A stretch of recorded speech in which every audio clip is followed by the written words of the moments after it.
Open Brain Candy Podcast, episode 562. I'm your host, Susie Meister. I'm the other half of this circus, Sarah Rice.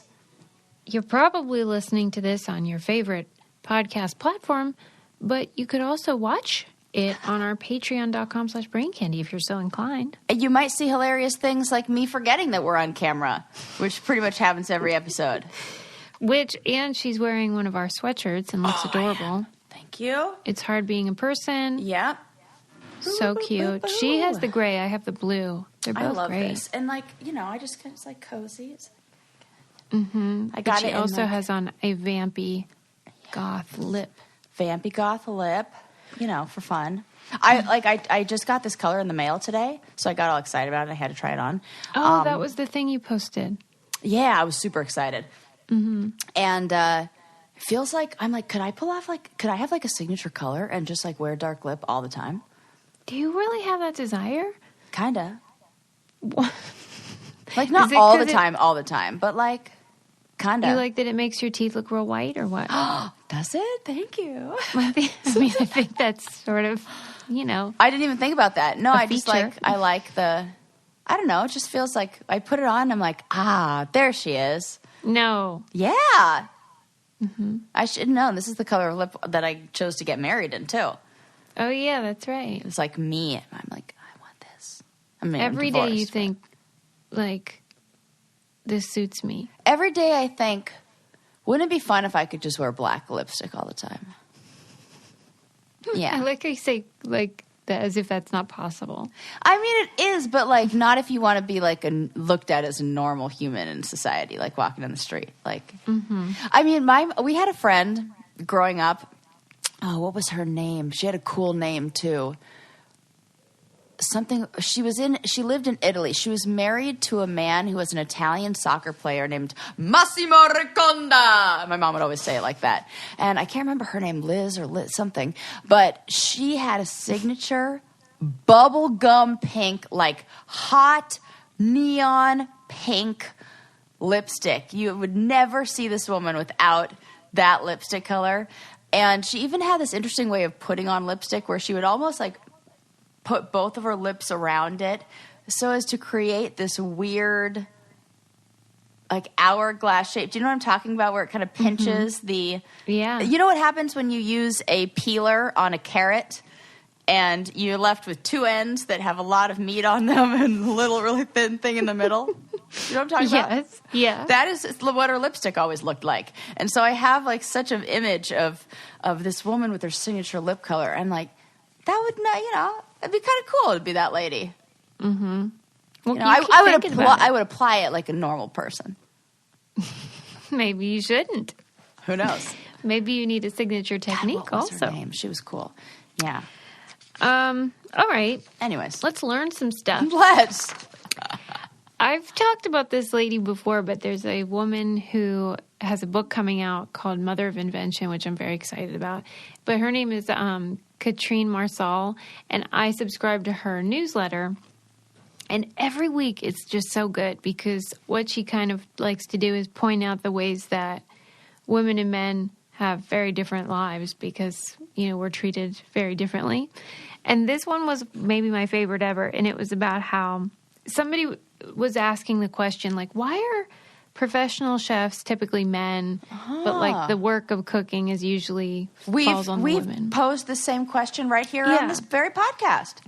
And really, I don't know if she answered that question, but what she did do was illuminate something we've all experienced, and you're like, oh, it's like when you go to a good comedy show and you just are it's so relatable. Yes. So she was talking about how whenever there's a man cooking, it's usually on a grill, of course. Mm-hmm. And let's say you have a party and all your friends come over and your husband or your partner or whatever is on the grill. And it's like the focal point. Mm-hmm. He is worshipped and adored and seen as the master of his domain. And it's, a skill and very impressive. But if the woman is doing the cooking for the party, it's she has to just stay in the kitchen and be all mousy and if anyone comes in, it's almost like, are you okay? Do you need some help? Yes. And it's this weird, totally different treatment. It's like off to the side. Yeah, and it's supposed to be effortless. This is always one of those things, like, make a head for your party so that you can, like, make it look like it's so easy. It's supposed to look easy, but when men do it, it's supposed to be like, he's slaving away at the grill all day, and he's, like, hot. And, I mean, it just makes me nuts that, like, we treat each other so differently. Like, a man who spends the whole party standing by the barbecue is officially the king, the very center of attention, and everybody is offering him praise and beers while listening to his monologues about meat rub. And then, like I said, women offering him alcohol because everybody does that. Can I get you a beer? Yeah, and like you have to wait on him because all of his attention must be on this art. It says male chefs are presented as artists and innovators with technical gifts and extraordinary creative skills. Women cooking at home are presented as doing something out of instinct and love. And you're just nurturing your family. It's no big deal. And it's not seen as a skill. It's seen as something that you should just inherently possess, the ability to cook and care for people. It makes me nuts. Do you think that it has anything, there's any element where if we go back to, like, strip away modern societal messages about gender and go back to, like, caveman-y times, could this be about fire more than it is about the food? Why, though? That there's, like, it's the center of, like, warmth and, like, the fire, and it's more in, like, because it seems like the guys are really into the prepping of the barbecue. Like, it's the, got to get the coal. It seems like they're very fire. It's, like, related to fire more. You think? I'm just, just like a... I think it's what she said, how, like, when they do something, we attribute it to, like, a well, gift, it's for sure like that. a skill. But when women do it, it's just like, yeah, that's what you're supposed to do. Shut up about it. And like make it look pretty and don't ever talk about how hard it was. Make it seem like it was easy. Because there's got to be like a barbecue origin story. Like, where did this, like, what was the first barbecue? Where was the, who was the first, when did this kind of become, like, what's the history of barbecue? Well, she even talked in a different week's newsletter about how, like, that idea of how convertibles were manly because they're outside. And when the people were like, we need a roof on the car, they're like, that's feminine. Inside is feminine, outside is masculine. So then the grilling is allowed, cooking is not.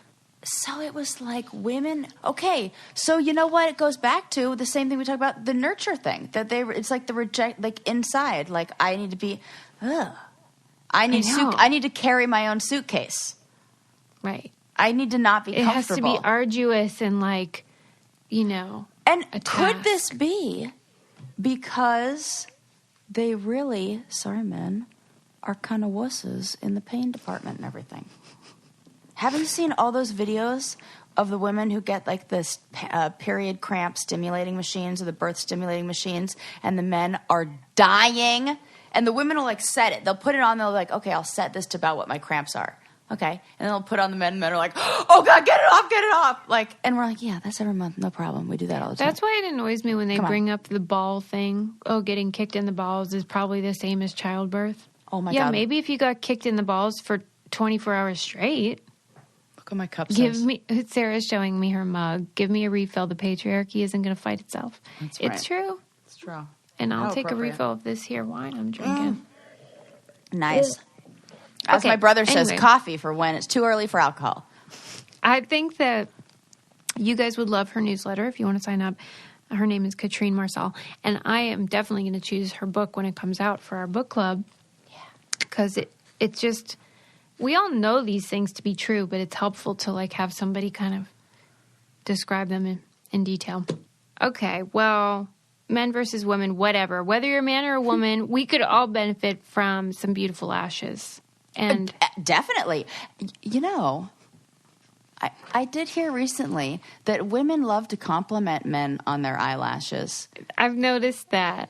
Yeah, men should wear some glamnetics too. Why are we having to just do this? I want people to try them on their partners and boyfriends. Yes. Well, they would have no problem doing it because glamnetic lashes basically do just apply themselves. If you've ever done fake lashes or magnetic lashes, you know they are a pain in the butt. But these are not.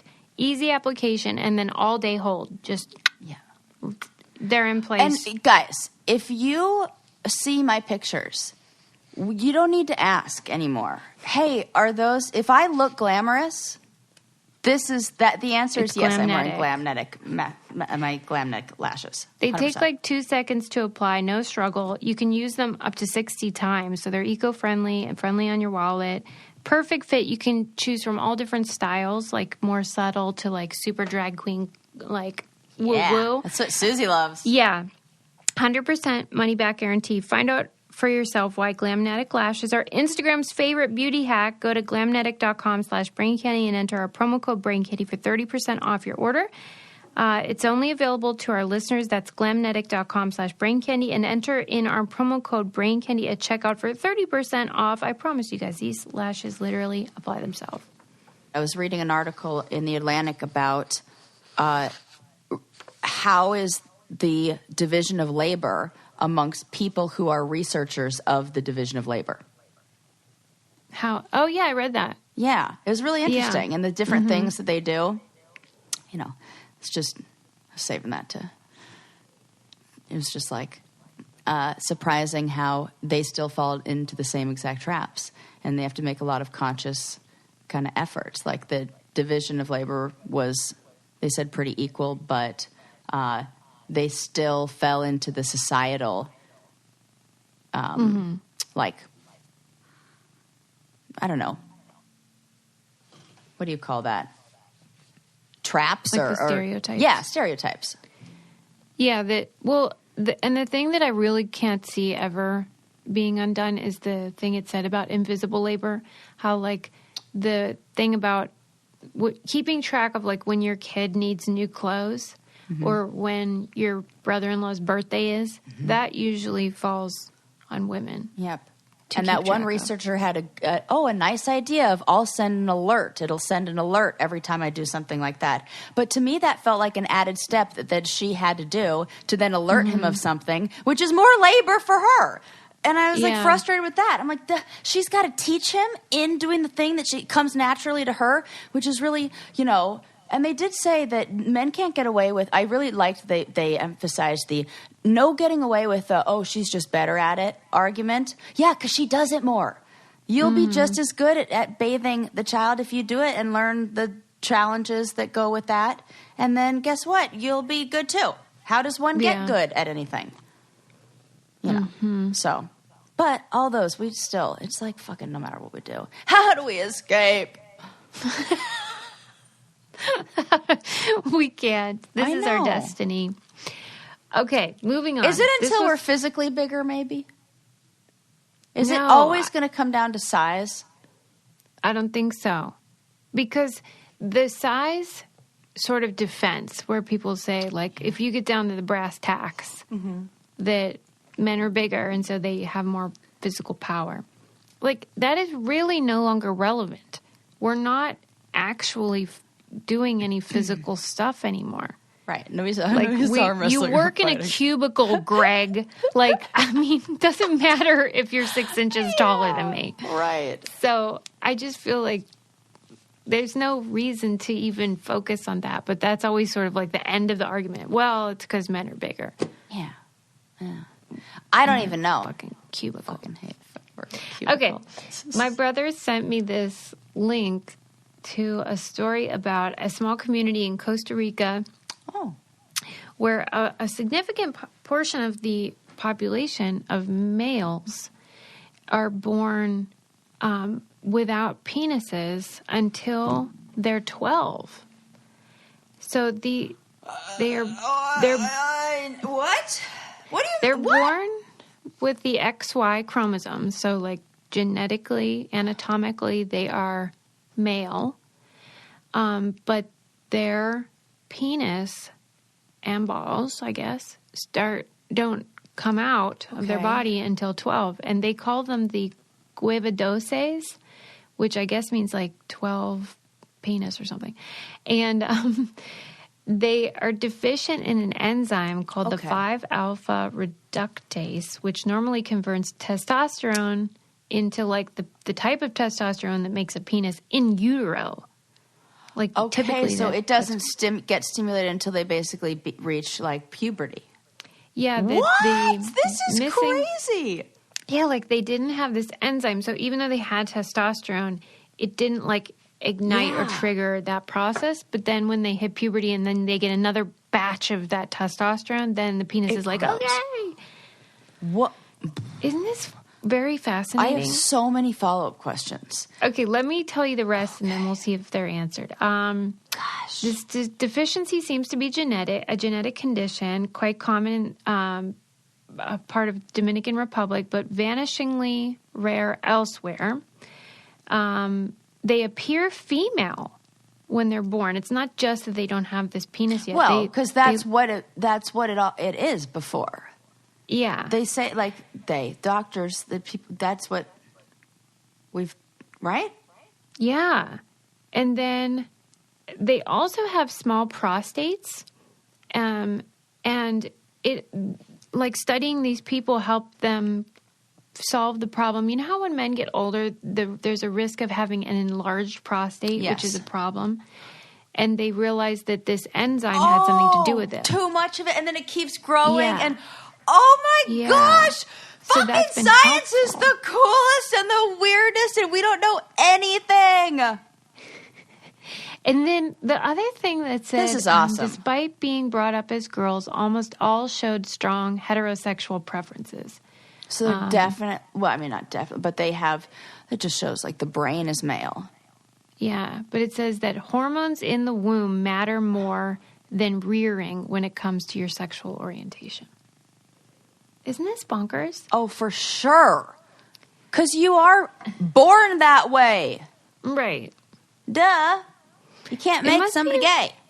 It must be a very strange experience, though, because, you know, let's say what we could compare it to is just that when you hit puberty and your breasts grow. Yeah. But, like, the breasts were there.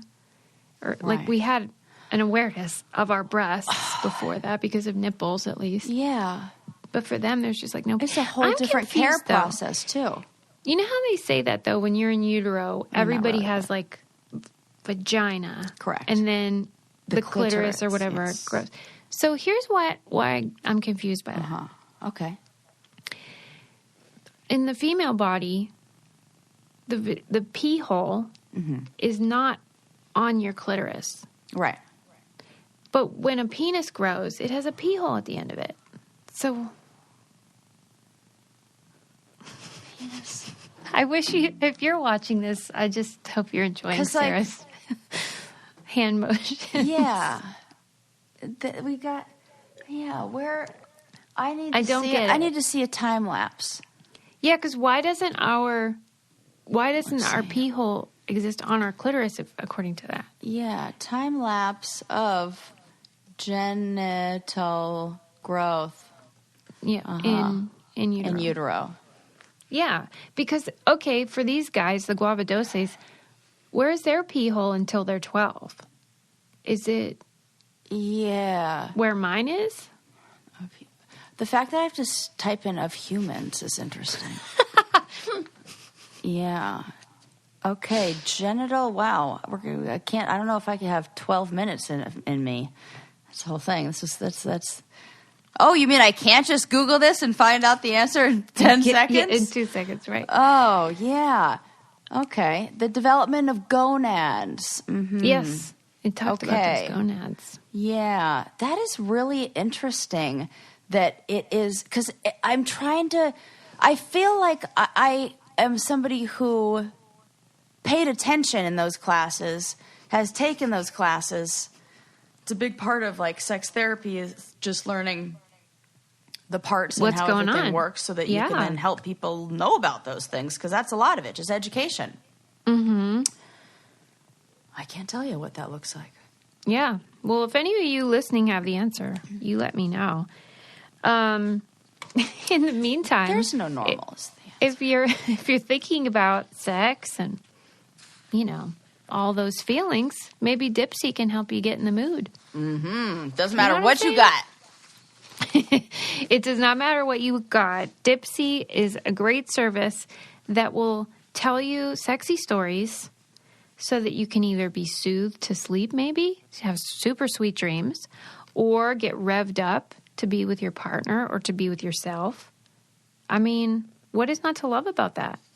You go on Dipsy, you take a little quiz and say what gets you in the mood, and then they'll suggest stories for you to listen to so you can explore your fantasies in a safe and, shame-free kind of way.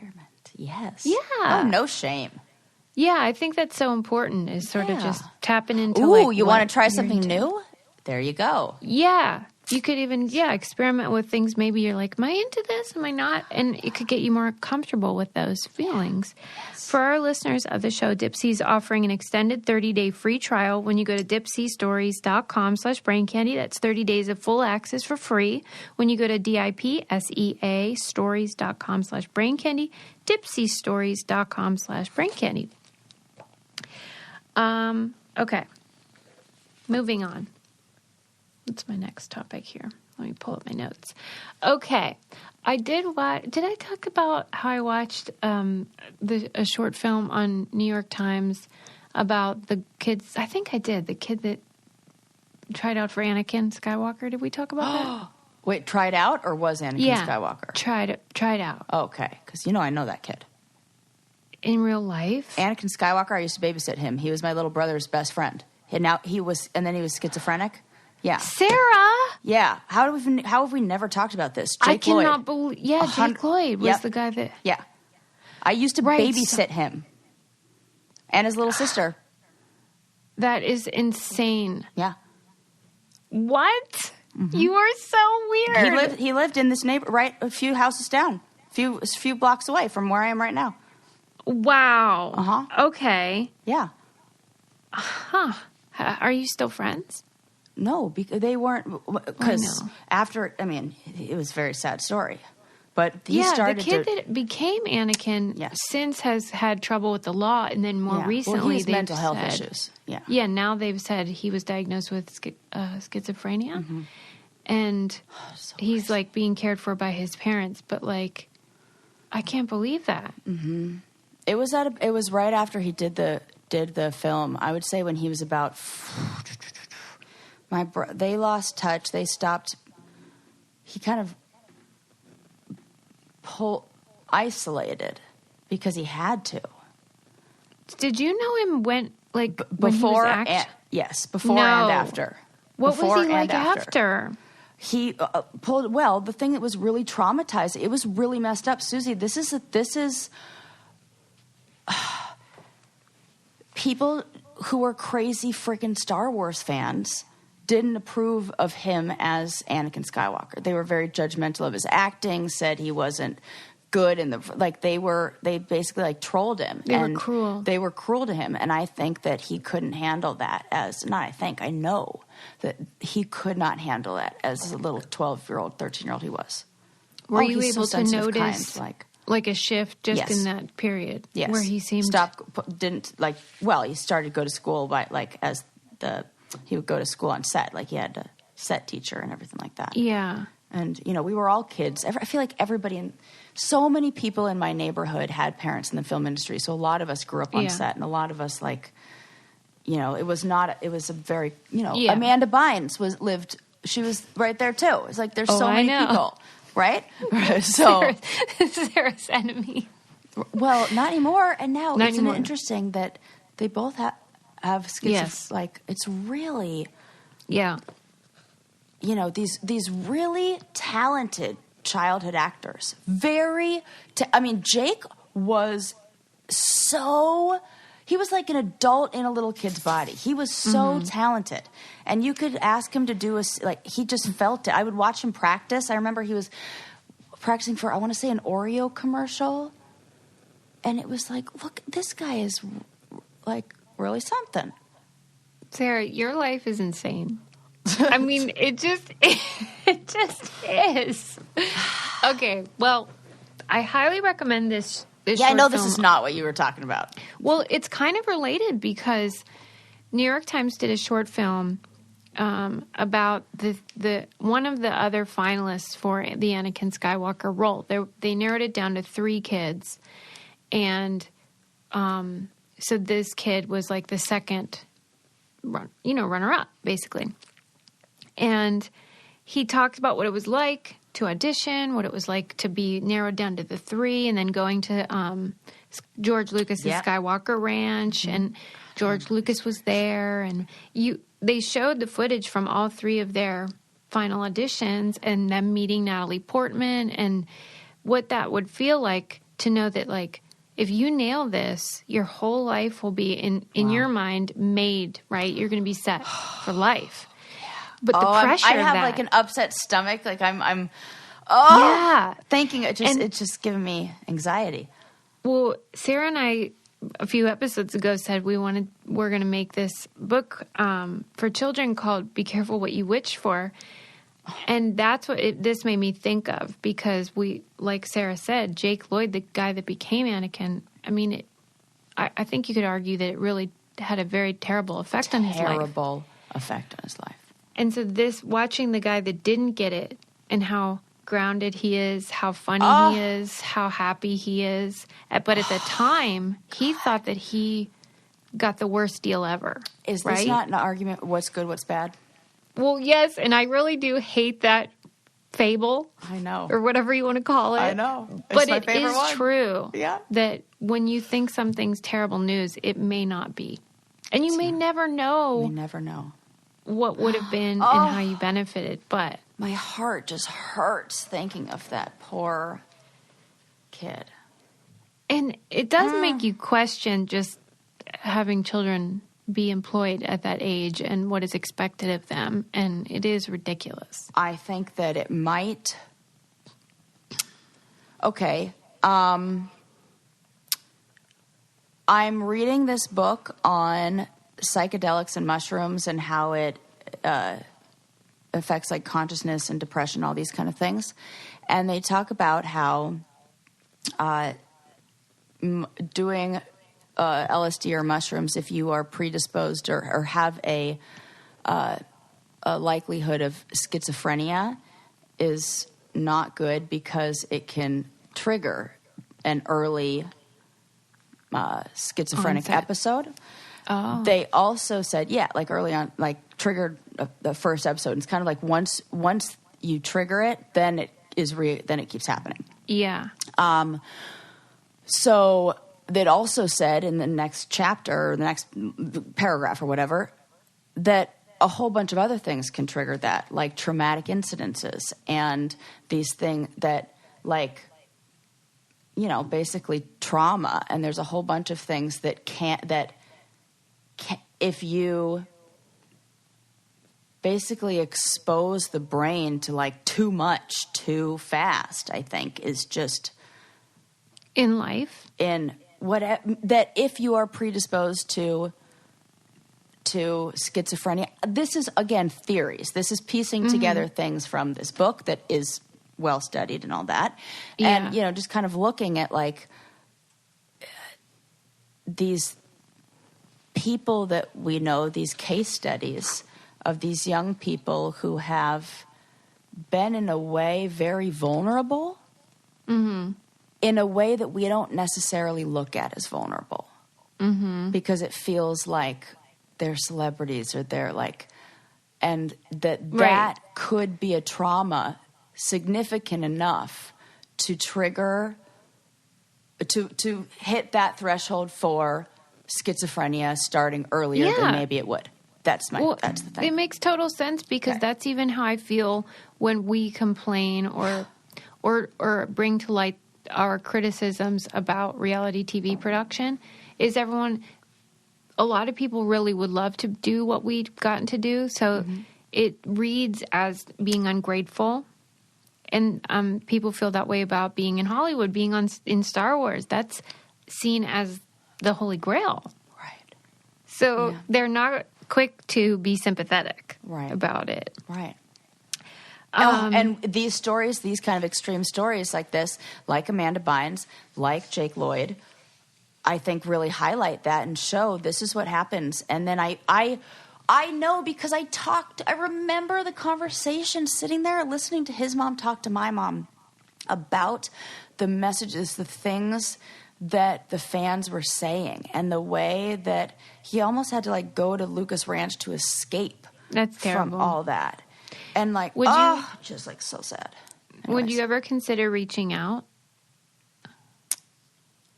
No. I always like insert myself where I'm not wanted. So like I totally would have already by now. Like, hey, I'm sorry. But you don't want to do that. Yeah, more because I don't know why either. Like, well, because you're normal. Yeah, like I think, and I because I wouldn't know where to go from there. You know. Well, I just wonder, like, if maybe people like that crave people they knew beforehand. Right. I don't know. Maybe not. Right. Maybe because I think about him and my brother. They probably would get along now and like, they could hang out. Maybe he needs some support. Yeah. I'll tell Jordan that he needs to hit up Jake. Yeah, tell him. If you need support, and don't we all, there's a wonderful company called Crowd Health that wants to kind of take out the garbage from medical expenses and the healthcare nonsense everyone has to deal with. Nonsense. It isn't health insurance, but it's a better way to pay for medical expenses. And it's a whole community, and you can save hundreds of dollars monthly and put thousands of dollars back in your pocket. Basically, 100% of your monthly membership to Crowd Health pays for your actual healthcare costs. And then you help the whole Crowd Health community stay healthy while keeping more money in your pocket. You can get virtual care anytime, anywhere, scan bills and throw them away. Crowd Health will take it from there. It's really convenient service, and especially if you are like me and, you know, you're sourcing your health care as a business owner, all that stuff. And me too, even therapists. Yes. Yeah. We're doing our own thing out here, believe it or not. Crowd Health is able to offer amazing prices because of its community of health-conscious members. But for a limited time, our listeners get their first month free. And after you've been a member, Crowd Health will include a fitness wearable. That's 30 days to try risk-free, plus the fitness wearable.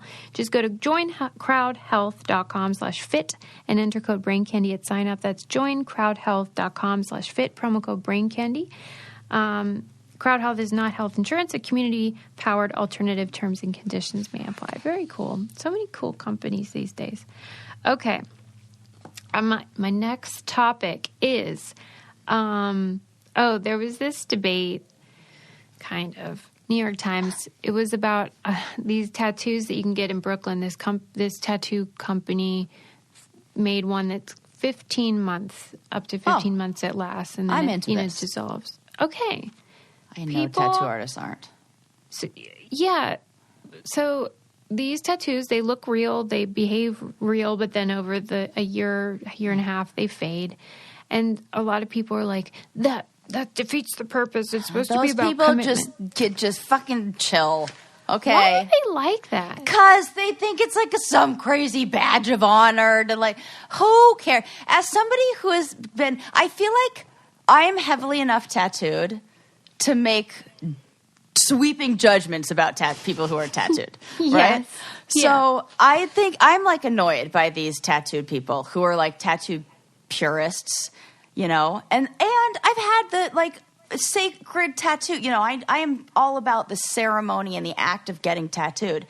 I just feel like if you think that the most important thing about your tattoo is its permanence. It's permanence, and that somehow, like, and also, fucking can it and mind your own business. Because, like, where's my book here?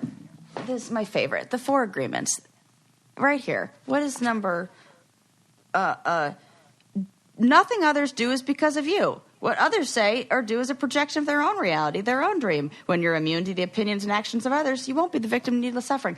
If they want to get 15-month tattoos, let them. How's that affect your tattoo process? It's insane. It's crazy. It kind of reminds me, I mean, So I know ego-filled. it's seems unrelated, but when people are against abortion, it to me feels the same way. Don't get one then. Then don't get one. Right. But shut up about whether somebody else does. Right.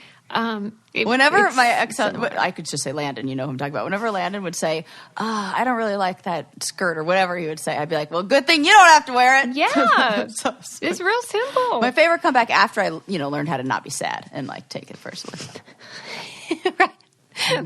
Right. Oh, by the way, he's getting married. What? That's what I Oh hear. my God. We're going to have to talk about this Right. after we're done doing our job.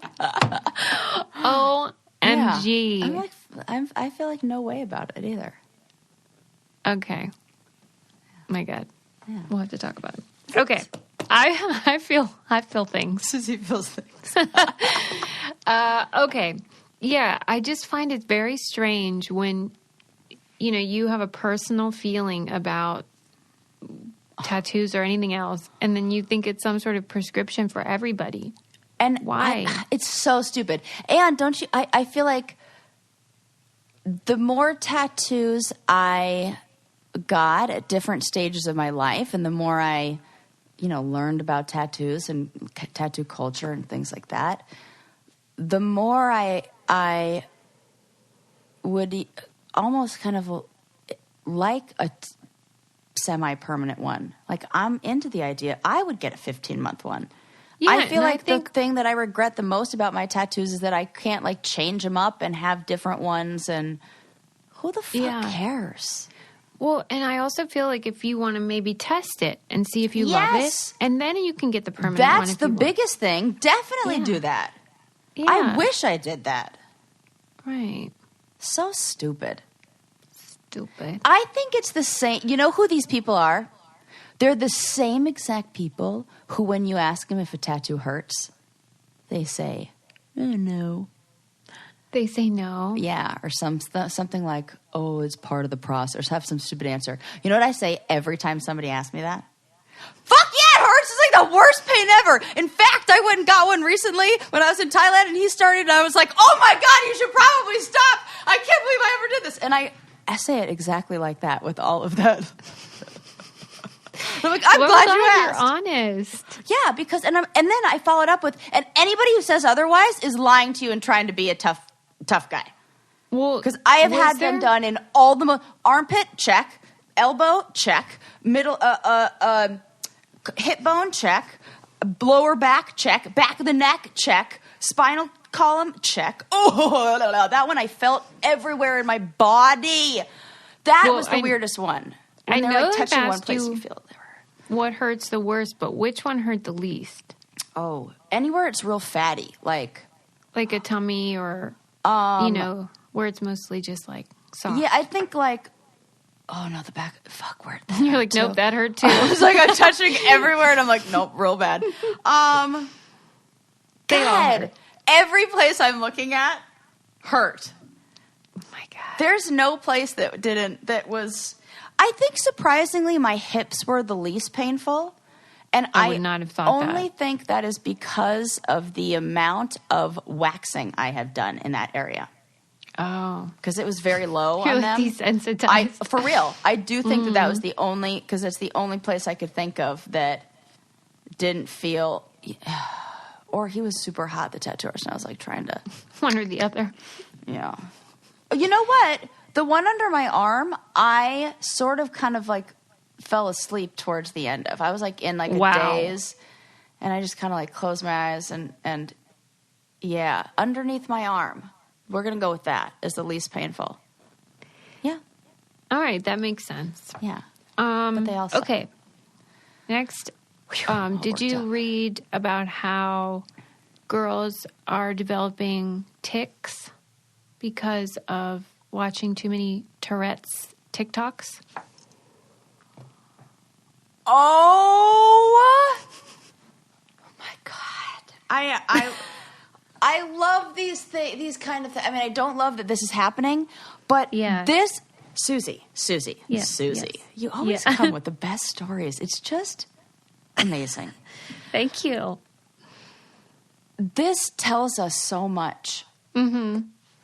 You have to look at what this is really doing, that in a way, these things are contagious. Yeah.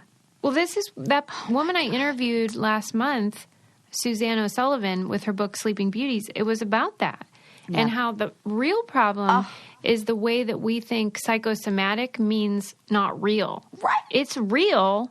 It's just coming from somewhere than a typical disease. It all starts with our thoughts. Yeah, like they're not faking it. No. And the funny thing is, though, they go to the doctor and they have all these symptoms of like tics or whatever, and a lot of them kept saying beans. What? And I don't know if there's got to be somebody who did maybe that. The Tourette's girl on TikTok. Yeah. That's her tic, is that she says beans. I don't know, but like, why else would they all be saying beans? That's the only reason. I'm interested. Anyway. It's okay. So, a few questions. Yeah. Is it, or just things to kind of like chew over, think about? Mm-hmm. God, I want to talk about this all day. Like, why are you so into it? I don't know, because like it shows that we are that none of these girls as teenagers were very easily manipulated because we don't have that developed prefrontal cortex that's able to like make the good decision. We're more impulsive. We're more likely to like, so we're very like susceptible to these kind of things. None of these girls are, first of all, I think it's interesting that it's women. Like, is that just because women are watching ASMR more? I have questions about that. And, okay, so at this time where they're very vulnerable or susceptible, they're not going in with the intention of becoming influenced. They're not looking at this saying, I would like to be like her. That it just happens because of mirror neurons in the brain, because of all these things. Well, people do know that. And the fact that it can develop so intensely to the point where, like, I talk to clients about this, and because of the book Habit, I really, got a firm idea of the things that we want to do and what our brain wants to do are two different things. Yeah. I want to go to the gym, but I'm reinforcing sitting on the couch and eating chocolate chips. And my brain's like, we ain't going to the gym. And actually, you're doing exactly what you should be doing because this is what feels good and this is what you keep reinforcing. Reward. So they're rewarding themselves. Like it's so we so easily fall into these traps and we think that if we can so easily fall into them, we can also so easily get ourselves out of them. Yeah. And if it's so easy to put the brain into that place, then just all it needs is a little, instead of being on autopilot, we go, let me take over the reins and let me correct this thought. And let me go, actually, let me change what I'm watching. Let me change the channel. It's kind of like, I described it as thoughts. We have between 50 to 60,000 of them a day, and the majority of them we're not even aware of. It's kind of like opening up browsers or different screens or browsers. I think that's it. On your, I know more about the brain than I do about the stupid computer. Tabs. Yes, tabs. Thank you. On your computer, and you've got random music playing in the background, and you've got 1,000 tabs open. 50,000 tabs open. You're not going to be able to find that music, and that music can be what's driving you crazy, but you don't know where it's coming from. It could be playing in the background. Maybe you've just gotten used to it because it's been open the whole time. Also, if you had one open that was saying things like, ugh, you're a loser, you're terrible, as you were trying to focus on another window, come on. Get me all... So that's why I get all excited, because this highlight... And I love when we can use these kind of things as examples to really, it's just like a different way of showing somebody, some people say, I'm like, I'm an audio learner, I'm a visual learner, I need to write something down. Like, it feels like another way that for some people it clicks through hearing it this way for so I love all the different ways that we can learn about how our brain is on fucking autopilot. The end. Well, I mean, even just when you look at how many people are genuinely healed at like healing Christian events, it's not that it's not real or fraudulent necessarily. There are a lot of things that can be undone with just the belief that it will be. It's so crazy. I was in this workshop, the same one for dissociative identity disorder, and the woman who ran it, Robin Shapiro is her name. She's written a whole bunch of books. She's fantastic. Yeah, she's famous. She said, "Does anybody in here has anybody experienced multi-chemical sensitivity?" And I was like, "Absolutely, that would be me. Like I will feel like." And it's especially strong. I know it's psychosomatic because it's especially strong when I'm anxious and when I'm stressed about something. It'll come up as like hives. Like I'll get out of the shower and there'll be hives everywhere, or there'll be like I was like, oh my God, it's got to be mites from my dog. Like it's got to be something. No, it's not. And so she was like, oh, I can fix this. I can fix this real quick. And so she like went into my brain and did a little like back and forth waving her hand stuff, and then talked to me, and then had me do things like, you know, just like basically she distracts your brain while she talks to you. And then gives you instructions on using your imagination. And I knew it was going to work because like I'm susceptible to hypnosis and all this shit.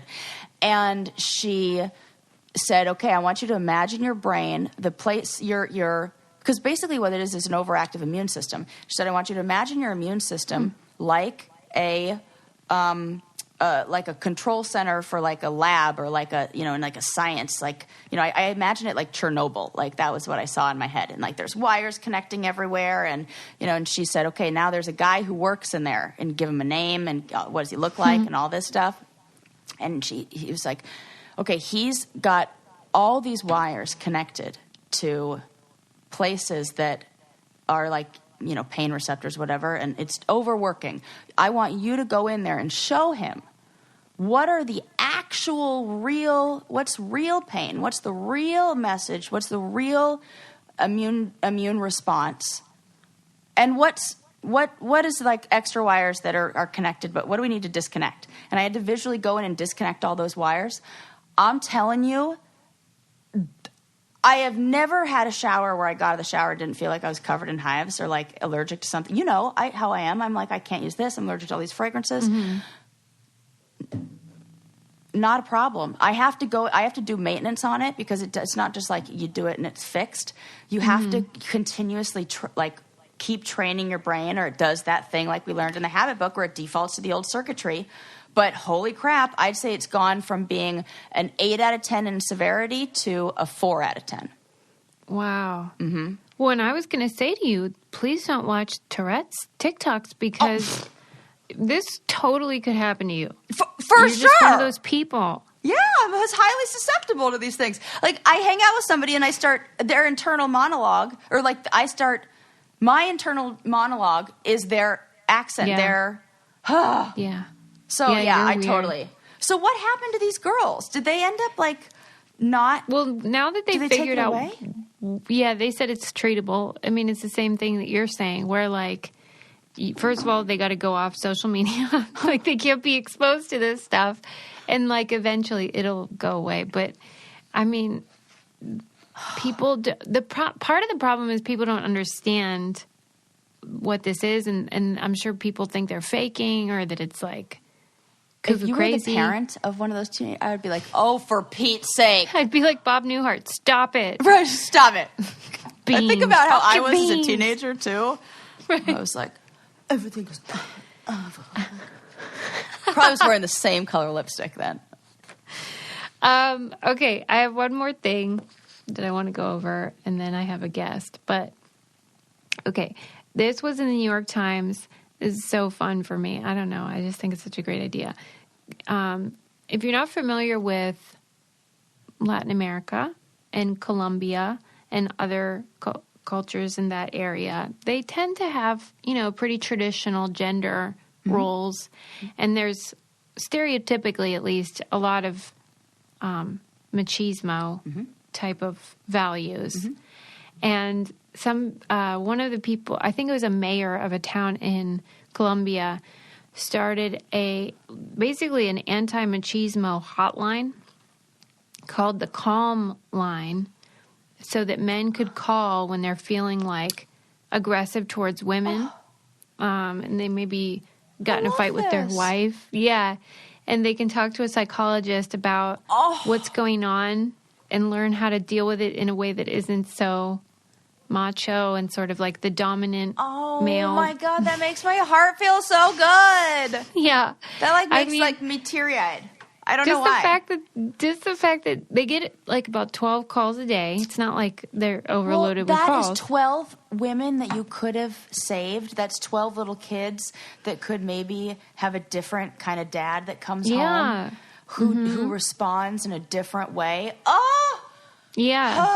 That's very promising. Yeah, and it did mention, it says the callers are mostly cisgender, but sometimes they're transgender, and they frequently phone in because they're struggling with jealousy. So, like, their partner maybe likes somebody else or, like, flirted or something, and they're just so mad, and they want to, like, express it, but they don't want to be violent or abusive anyway. So they're learning these techniques on how to cope with this power structure and also gender. That's even interesting information to get about what it is. They're calling. Yes, because I, as a therapist, have worked in communities where that has been something that's been heavily discussed or like brought up, and an issue that we've worked on in therapy, and understanding motivations behind it, that it's rooted in like a passion, I feel like can help with maybe some shame around those. Yeah. Because think about like what jealousy reactions. really is. Yeah. It's really feeling like you're not enough. I mean, essentially that your partner thinks somebody else is more desirable in some way. And so that can trigger those feelings of like, like beating your chest. I'll prove to you that I'm strong and tough or whatever. But then can become really scary in some men. Absolutely. Oh, that's that makes total sense. Isn't that cool though? Yes, I think that's really well, and he sounds like a good guy. Right? Yeah. Right, I don't know what I hope he's not. Right. Right, that could go either way. Yeah, it really does sometimes. We're going to fingers crossed. Okay, now you guys know how I feel about the microbiome, and now we're learning about the connection between your gut microbiome health and type 2 diabetes. Yes. And Pendulum Glucose Control is the first and only medical probiotic that's designed to manage A1C and blood glucose levels through the health of your microbiome. I know. I'm excited about all of the science they're doing with the biome, because like we kind of like didn't know until recently what was going on with all these. I know a lot of people who struggle with these issues.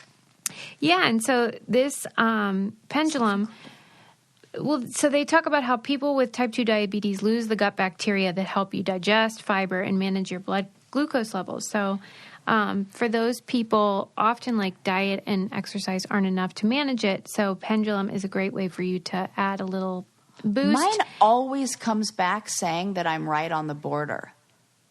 Really? Yep, and they always ask me if diabetes runs in my family. Does it? No. I think my aunt's had one time, but so I am fully like now as an adult who's like, oh shit, I gotta like actually take care of this body. It's the worst. Like, it's not just like again on autopilot. I gotta like actually monitor its levels. These are really good things to know about. I am loving this. They're very good. I'm loving it too. You can take control of your glucose levels today. Try Pendulum Glucose Control for 90 days. If you're not satisfied with your levels, you get your money back. Visit pendulumlife.com to find out more and use promo code BRAINCANDY. You'll get 20% off your first bottle of membership. That's PENDULUML, life, LIFE.com, promo code BRAINCANDY. So it's pendulumlife.com. Okay, so our guest today is Julie Rogers. Sarah will remember last month, or no, wait a minute. I'm trying to remember. Did we talk about Julie Rogers? She is the woman who wrote Out Love about gay conversion therapy. Because she was in Pray Away. Yes.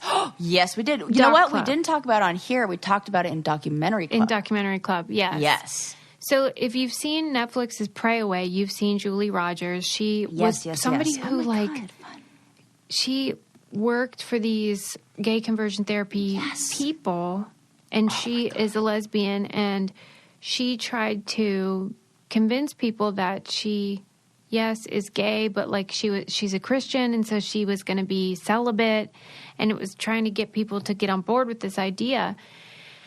And anyway, her book is great. It's Out Love, a queer survival story, and she talks about what it's really like to go through the program and try to change your attractions, or at least change your behaviors to reflect your faith and religiosity, and how painful and traumatizing that is. And it's very moving. And I think in addition to the difficulties with gay conversion therapy, for me, what is so tragic is how usually the families, shun these people, and how, your own flesh and blood thinks you're going to hell because you love somebody. Like choosing to accept yourself or be accepted by others. And that is a really hard thing. Yeah. So you should watch Pray Away on Netflix. It's a fantastic documentary, but also read her book, Out Love. And today I talked to her about, what is her faith like now? Is she a believer? How does she reconcile any kind of faith or spirituality with her identity as a queer woman? And also just sort of what it's like to be in that gay conversion therapy world, which, by the way, should be outlawed, especially for kids. Yes. Anyway, Everywhere. welcome to the show. Oh, I can't wait Julie. for this. Julie Rogers. I harassed her into coming on Brain Candy Podcast. Thanks for coming on. So good to be here, Susie. So you wrote this phenomenal book, Out Love, a queer Christian survival story. First of all, congratulations. How the heck do you feel about being a very fancy writer? I think maybe it's more like I'm a professional gay. So that's really interesting.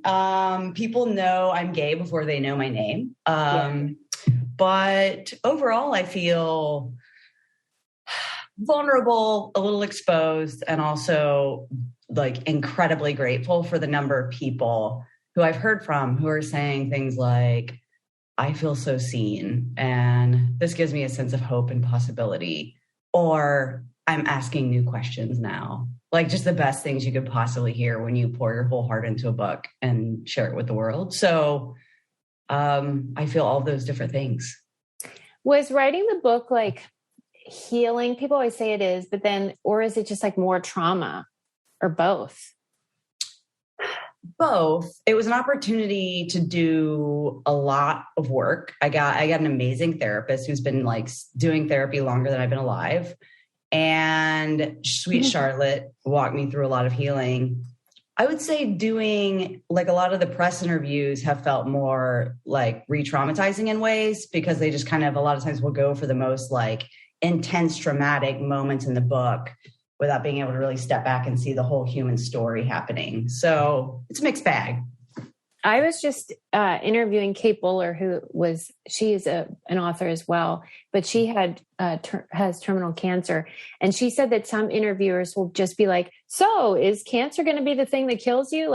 They just have no sense that you're a real person who went through really hard things. Do you get that sense that they just can't grasp that part? I think if we sat down for coffee or drinks, they would be able to, because they're really nuanced, thoughtful people. I just think our media now is so driven by clicks, and clicks are driven by the sensational. And so they're just they've been formed now in that context that makes them go for the most outrageous shocking information. And unfortunately, it's probably hard for them to navigate that tension. Your book is, of course, fantastic for queer folks, but I felt very connected to it because I grew up in the same tradition as you. And even though I don't happen to be queer, you know, trauma can exist in other ways in those environments. What do you think that it is about the tradition in which you grew up that can make it so judgmental when that really isn't how Jesus lived, for example? I have never had two cats show up either. Julie, this is bonkers. I'm giddy. If you're just listening to this, people, we had two cats show up, and Julie is a big fan of cats, so this just feels right. Yes. Anyway, like, what the heck is it about evangelicalism that makes it so prone to that kind of trauma? Sadly, I think evangelicalism is formed, like any of us, when we come to something like the Bible or our religious texts, we are understanding those, like, in many ways more from our cultural assumptions, like the assumptions we bring to it. And I think when you step back and look at evangelicalism, you know, they might think, oh, I just am biblical. And there's a sense in which they might be. And also their understanding of the Bible has been formed by communities that have proven themselves over and over to prioritize and protect and promote primarily men, white people, straight cis people. There's a certain kinds of people that they continue to sort of put in positions of power. So that's really forming then the local pastor, the mom of the kid who comes out to them. And it leads them to believe that they're following Jesus by doing what those leaders say, when no, it's really more what James Dobson or Jerry Falwell said, you know? Mm-hmm. When you were, I mean, you talk about your experience as growing up in this tradition, but like internally, did you feel at that time that you fit in to the culture and you felt comfortable within it? There were ways in which I did broadly. You know, I could go to summer camp and knew all the things to say and believed so many of those things deeply. And also, I never felt like one of the girls. I always felt kind of like more one of the guys, and we just knew I was different on a basic level of gender and sexuality. So there was always this tension of like, I don't fit into what they would have called biblical femininity. And that led to like a deep sense of insecurity and eventually a real sense of shame around that. I've never heard that phrase. Was that actually used? Totally. Like gender norms, like biblical masculinity and biblical femininity were like a big deal in my sort of Southern Baptist circles in Texas. Mm-hmm. And it was like a moral thing. Like, yeah. You outline your relationship with your family in the book and the ways in which it's difficult because of who you are. When did that sort of materialize for you in terms of your awareness of it? Was it not till you sort of fully came out, or was it earlier? There were tensions with my family from the time I sort of write in my book about like how I came out to my family when I was 16 years old. And at that point, there were immediate tensions. My mom felt a deep sense of shame and fear. My oldest brother told me he hoped I wouldn't choose to be gay because he wanted to be able to come around his kids as they grew up. So clearly there was the beginning of like significant tension. Yeah. As long as I was trying to become straight or live like a straight looking life, they would let me come around. And there was a sense in which we could coexist, even if I felt like they thought I was kind of gross and embarrassing. It wasn't until I came out as fully affirming that we no longer saw each other and I was no longer like at holidays or things like that. Okay. In their heart of hearts, do you think they truly still at this moment believe you're choosing this? I think they would say, I'm not choosing these attractions, but I'm choosing to act on them by dating women, marrying a woman, sleeping with women, etc. And they're not considering the consequences of teaching that says the way in which I'm wired to love, something that I experience every single day of my life, like telling me that that's sinful and that it's sick and something that needs to be suppressed, like that just leads to absolute self-hatred and despair. And so I think it's not so simple as like, well, I choose not to steal on a given day, so you can choose not to act out on your attractions for women. I just don't, yeah. It just feels like, and I'm like putting it all on you. You have to answer all my questions about this entire group of people that drive me crazy. No, it's wild though. It is, because it feels like on one hand, they're saying, I choose not to steal, so you should choose not to be gay. Yet, so they're equating them. Yet they don't, because it's put into this other category of a lifestyle that makes it like they can't even be near you without feeling compromised. Yeah, totally. So in a way they equate them, and then in another way they make it so much bigger than a typical quote sin. And I'm not calling it that myself. Yeah. I mean, my mom would always say like homosexuality is the worst sin because it's like a lifestyle people choose rather than a moment of sin from which you could repent. So if I murdered somebody, at least I could repent and receive forgiveness. But how can I repent for something that I am every day of my life? Right. It's just, so it's no wonder that, youth who are sort of subjected to that kind of teaching through conversion therapy and things like that are more than twice as likely to attempt suicide in the last year. Like this just leads to despair.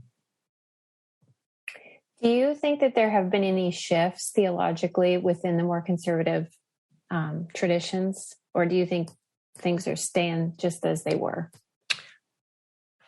Both a little bit. I think there are a lot more individual hearts and minds changing, and people are being moved now that they get to see people like me, like other queer Christians who are out on the internet. It's like we used to come out and we would be excommunicated from our churches, and then they never heard from us again. They just heard like really scary things about us. Yeah. Now they get to stay in touch, see us, and be like, oh, wow, they're actually like kind of normal. And like, I would like them to be a mentor to my kids and things like that. On the other hand, I think there's still, as we see in just the overall systems of conservative Christianity, a lot of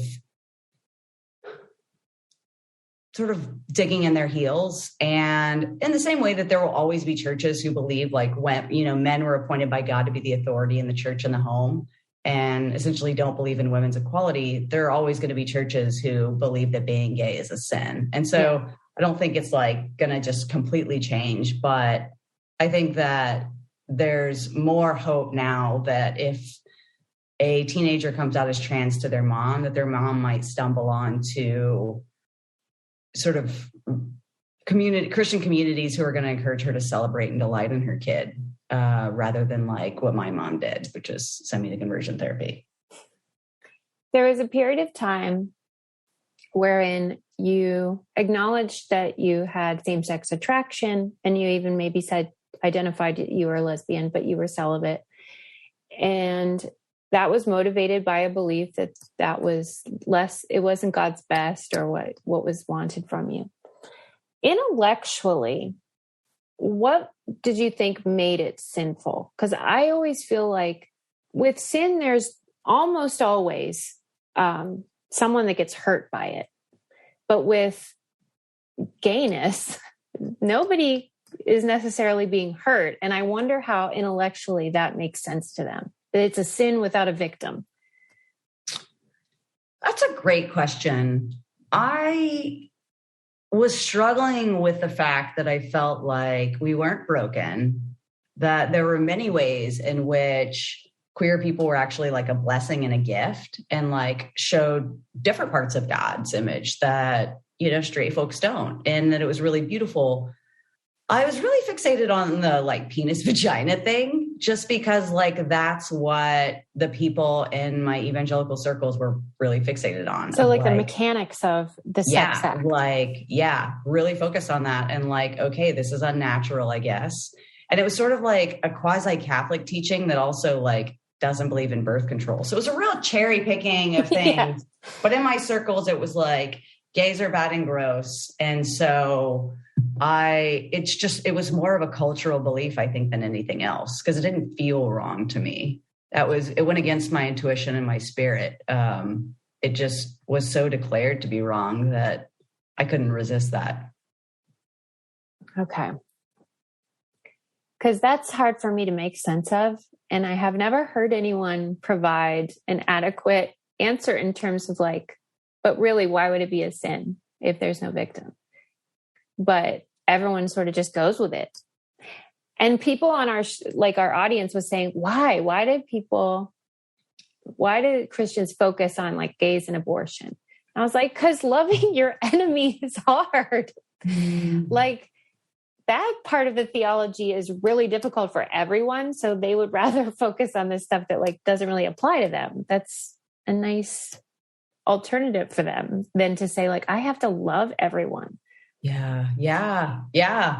I mean, and I also think there's like, we just are underestimating how much like these issues have been used. Like evangelicals, I think, and Christians are often the victims of people with like a political agenda and who wanted to sort of evoke fear in their followers. And you've got to like, to mobilize people. Yeah. Mm-hmm. And so I think like abortion and same-sex relationships just and gays happen to be the ones who are chosen as scapegoats to be against and to rally them. And I don't know why, but it's really sad because I think Jesus had such tenderness toward the most vulnerable, and certainly like queer youth in those kinds of communities are just really vulnerable. So it's sad to see them being sort of discarded in the process of people sort of grabbing for power. Do you think that the reason that maybe some of your friends or your family decided to kind of cut you off was that they thought that by loving you anyway, that would be condoning it? I definitely think so, because that's what they've been taught, right? Like there's a verse in like Ezekiel or something maybe that says like, if these people are living in sin, and if whoever these people are in Ezekiel, and it's like, right. If they die and you haven't sort of confronted them and that you've gone along with their sin, their blood will be on your hands. So like they take these random verses. Right. They are never talking about Ezekiel normally. Yeah. Right. No idea who these people were or what they were doing, but somehow it becomes about if they love their sister and their daughter who's gay, my blood will be on their hands, and then they're culpable. And so that's just like major twistings of the Bible for what? Yeah. Do you think that there's a way to not like, you seem so stable and lovely. I would be very bitter if I were in your shoes. I'm bitter anyway. I'm not even in your shoes.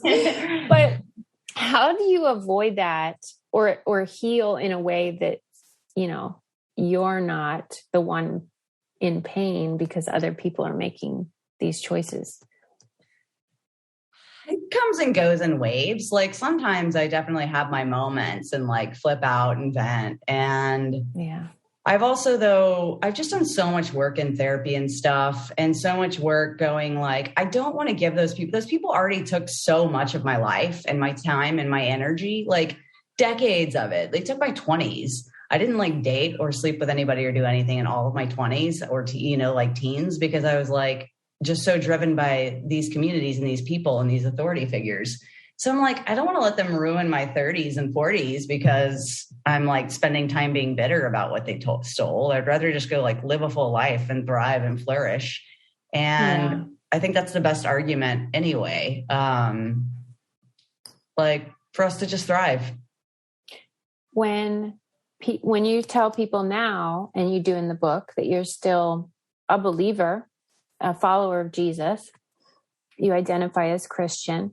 Why do you say you did that? Why didn't you throw the baby out with the bathwater? I'm really moved by I'm really moved by Jesus, and I'm really moved by the overall spirit of Christianity, which is to cultivate love, joy, peace, patience, kindness, goodness, to grow in generosity. I need to be forgiven. There's so much that I really need forgiveness. I want to be somebody who's able to forgive. Mm-hmm. And these are all things that, like, Christianity is a resource to help us grow into those kinds of ways of being and to embody more of that spirit. So wherever Christianity and Christian communities are doing that work of justice and peace and growing in mercy, I want to be a part of that. And wherever people are using their faith and weaponizing it to cause harm, I don't want to be a part of that. So it's really just about, like, really the fruit of what I see in a community. It's very inspiring. I really admire you, and I think you're a hero, because it's not easy to do what you're doing, but it's so special. Thank you. One of the reasons why your book is so fascinating and your life is so fascinating is because it wasn't as if you had some sort of road to Damascus, like epiphany, that all of a sudden you realize whatever. This was a really long road for you, and it took a lot of different phases and looked different along the way. Whenever you were in the conversion therapy period of time, was there any joy? Was there peace? Or was it all just fraught? I think this is one thing people don't understand is it's kind of similar to, like, an abusive relationship in many ways. Like, people stay in abusive relationship for decades sometimes because, like, in addition to maybe the harassment or violence, there's also tenderness and there's kindness and there's warmth and even love in some warped way. And there was so much that I found a community of people who were just like me. And maybe we didn't call ourselves queer, and maybe we weren't able to really act out on our, desires. But there was that sense of, like, I'm not totally alone. And there was ways in which they offered us such grace. And, like, the leader of that ministry was really there for me in big moments and vulnerable moments. And so, I think people can really mess up in shaming you for who you are, and also be really hospitable and giving you a place to stay and making, warm meals for you every Sunday after church. So it was a real mixed bag.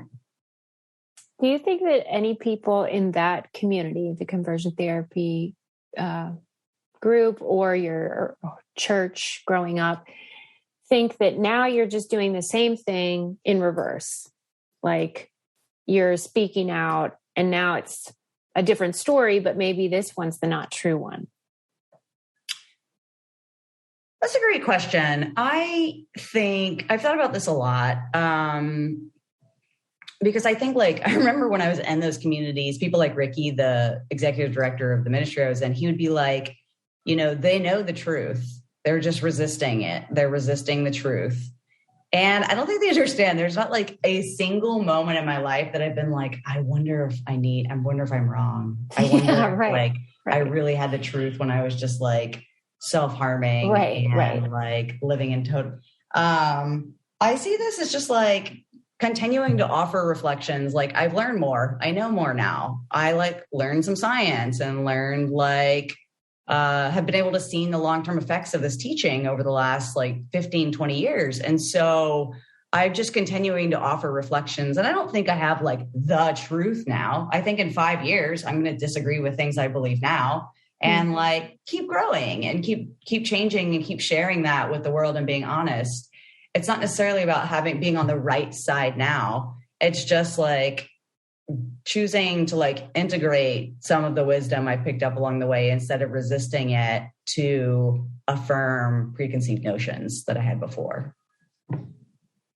People like Ricky, who have been in this a really long time and use themselves as an example of a success story of someone who used to be gay and is now saying they're straight. Like, how do you think he really believes this? about this a lot. I think he has built his whole life since he was in his 20s on this belief, and his whole community, his whole identity, all of his work is based on the belief that being gay is wrong and sinful and broken, and that people can change. And so if he were to allow himself to evolve and maybe come to a different perspective on this, who would he be? Where would he find a sense of meaning? Where would he find community? And at the age of probably now late 50s, almost 60, I think is probably just such a scary, unbearable thought that he can't even let himself entertain that. He's just doubling down, and it comes at a cost. I can't even imagine to self-deny in that way. But like you said, when something becomes your identity and is embedded in every area of your life, I mean, that's very hard to unravel. It feels like survival. To stay that way. Yeah. Feels like just a basic sense of survival. The drive for community and identity is so strong. I don't think people understand, like, you can't really come out and let yourself evolve and let yourself accept hard truths unless you feel like you have somewhere else to go. And he's at like a dead end. There is nowhere else, really. Yeah. Okay.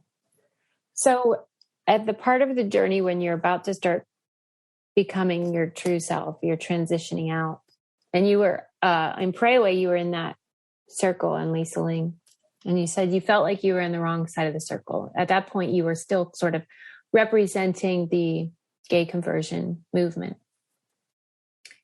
Was that a moment where you just, the light went on?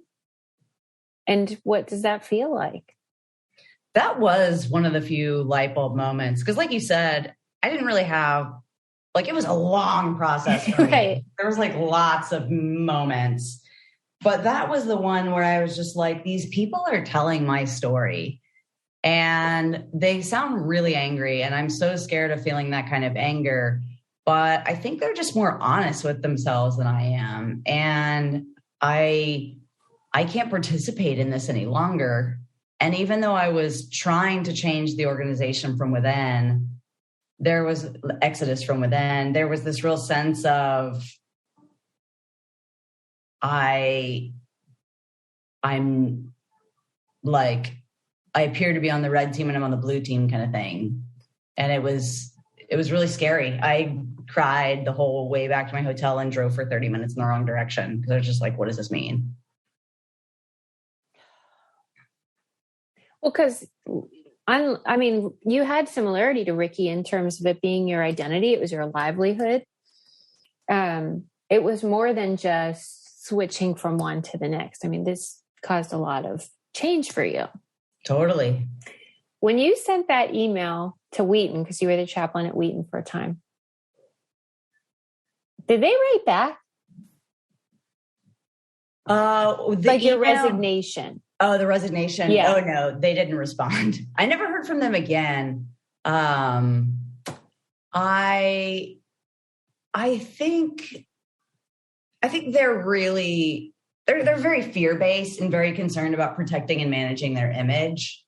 And they quickly saw online that I had published that my beliefs and views had changed. So I think there was just like, probably went into like image management, narrative control.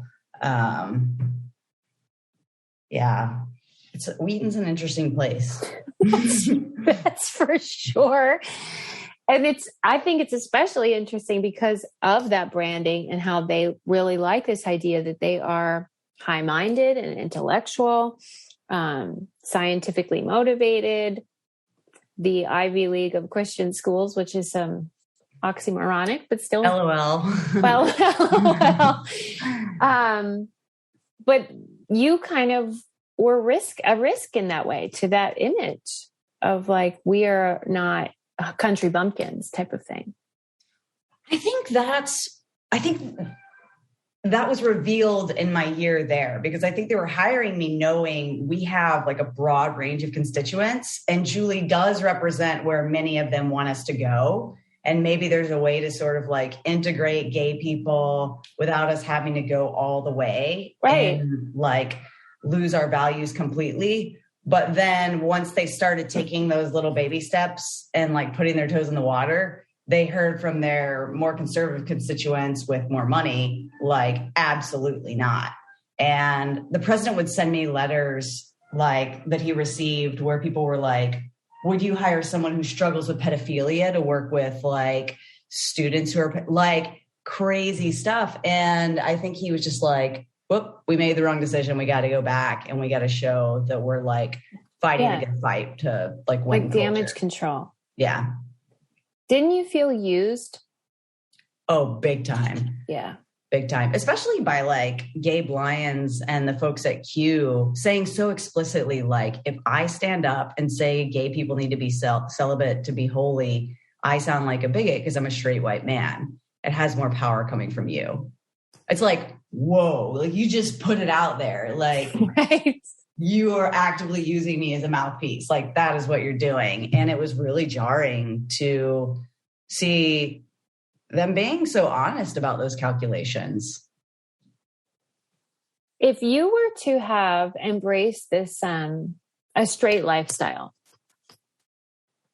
but you still said, like, I'm still who I was, I'm still attracted to women, but I'm going to marry some dude and what else, have babies or whatever. They would think that that's ethical? Like they wouldn't think that's lying or?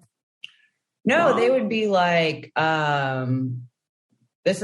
she's pursuing holiness. Like, this is right. This is righteous. God. I mean, even being immersed in it and studying it all these years, it's still shocking to hear you say that. Totally. I would be back in good graces with my family. I could be a part of evangelical churches. That for me was the most difficult thing to read about your book, was that your family wouldn't even ask you about your life. Like you were just an accessory to their lives and they were fine with that. And you said, like, can you really love someone you don't even know? Like they didn't even know you really. Yeah. That's just trauma. There's so much fear. Yeah. What does your life look like now? So now I have a very full life. I have lots of friends who are still Christian and who like completely are just like, obviously gay people are awesome and beautiful. And I married the first person I started dating after I left Wheaton, Amanda Height, and she is like amazing. She's gorgeous and like the most generous person I've ever met in my life. We recently separated after 6 years together, which that's been hard, but it's also been one of the sweetest things it's been one of the most healing things I've ever gone through, because it's the first time I've gone through like a really big personal transition and change and not lost the people I love most, but like that she's been willing to get in it with me and really see and understand like just how we were in such different places. And that like, this is what I need. And this is what we need. And to be like, okay, well, we're going to be family in a new way now. And we're like co-parenting our cats and, that's my favorite part. We hang out every week and we, are able to just like really like have such a deep love on the other side of what can be such a painful thing.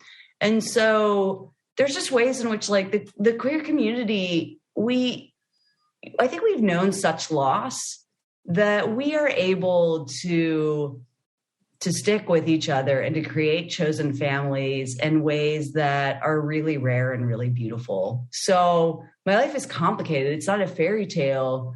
And it's also a place where I can show up as my full self and be loved in deeper ways than I knew possible. And it's just really healing. And I'm really grateful. I'm grateful for you, because that's a beautiful thing. Mm-hmm. I mean, do you think that the dissolution of that relationship was informed by the complicated history that you have had? Yeah. How could it not, right? Big time. It mainly just that I didn't know, I had never dated. I had never had, like, she's like 8 years older than me. She'd had like all kinds of experiences. She knew who she was and what she wanted when we met. And I just had no idea. And so I think like I knew I loved her. I knew she was so awesome and amazing, but I also just needed to go through some stuff. Like I was like hadn't gone through any of the basic normal like sexual relational development stuff. And so I think once we got into it, I was just like, oh, wow, there are all these like other questions I hadn't considered and all these different kinds of connections that I hadn't considered. And I really need that time of like exploring who I am and what different relationships are out there before I can settle down with somebody for the rest of my life, even if the person I chose is awesome. And so I'm really, really impressed and moved by Amanda for getting that and understanding that and sort of like seeing that would be best. So, yeah. Do you think that the people that are no longer in your life, like Ricky and some of your family members, that's just the end of the story? Or do you think that there's another act coming up? I hope not. And as a Christian, I have to believe that redemption's possible and that I've changed.